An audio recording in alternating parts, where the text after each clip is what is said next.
our love and commitment to each other. Throughout the years, our love has taught me so much. But the most important lesson I've learned was how to acknowledge my wholeness and completeness. And so that's how I come to you today, as a whole person who is so grateful to share this journey with you. Through all of life's peaks and valleys, we'll walk together. You inspire me every day, and I'm so moved by your commitment to those girls right there. Layla and Frankie and Hadley too.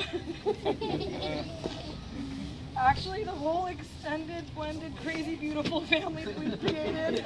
We're so lucky to have you, and so am I. I love you.